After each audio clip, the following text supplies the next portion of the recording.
मोहाली में खुफिया विभाग के मुख्यालय पर कल रात धमाका हुआ। हालांकि अभी तक इसे आतंकी हमला नहीं बताया गया है, लेकिन धमाके में इस्तेमाल विस्फोटक और तरीके बड़ी साजिश की तरफ इशारा कर रहे हैं। साथ ही इस धमाके पर राजनीति भी चरम पर है।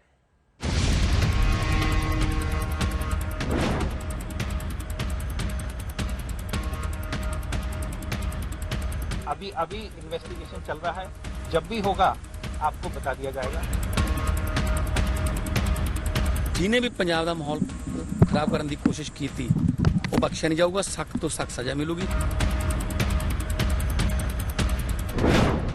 जिस खुफिया विभाग पर किसी भी साजिश का अलर्ट जारी करने की जिम्मेदारी है, मोहाली में उसी खुफिया विभाग के दफ्तर को धमाके से दहला दिया गया। सीएम भगवंत मान सख्त कार्रवाई की बात कर रहे हैं, दोषियों की जल्द गिरफ्तारी का भरोसा दे रहे हैं, लेकिन हकीकत ये है कि धमाके के करीब 24 घंटे बीत जाने के बाद भी इस साजिश की गुत्थी सुलझ नहीं सकी है। इससे भी बड़ी बात यह है कि पुलिस अब तक ये नहीं बता सकी है कि मोहाली में हुए इस धमाके का कोई आतंकी कनेक्शन है या नहीं। सीमावर्ती सूबे में हुई इस करतूत में खालिस्तानी आतंकियों का कोई हाथ तो नहीं। जैसा भी अटैक निकलेगा आपको बता देंगे। मेन ये है कि आपको पता ही है कि एक प्रोजेक्टाइल ने हिट किया है और उसमें जो एक्सप्लोजिव इस्तेमाल हुआ है वो TNT लग रहा है। बाकी इसमें जिस तरीके से इंसिडेंट हुआ है शाम के टाइम, उस टाइम कमरे में कोई नहीं था और इम्पैक्ट दीवार पे आया, इसलिए नुकसान कोई नहीं हुआ है।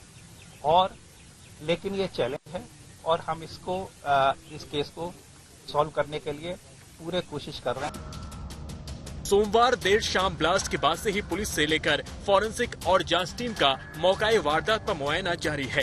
जांच टीम एक सुराग तलाश रही है, धमाके में इस्तेमाल विस्फोटक का पता लगा रही है।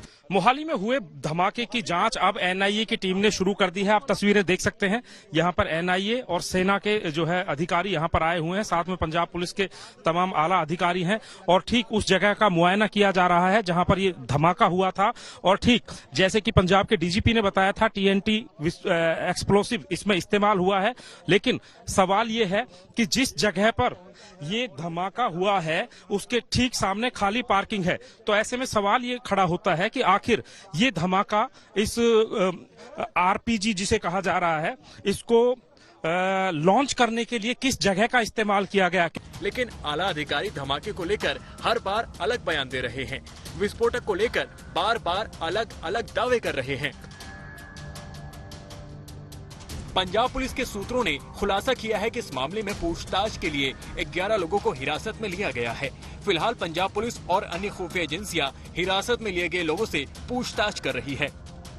डिटेल जी है वो निकल रही है और गिरफ्तारियां कुछ हो भी गई, कुछ हो जाएंगियां ते जड़ां तक पहुंच जाएंगे।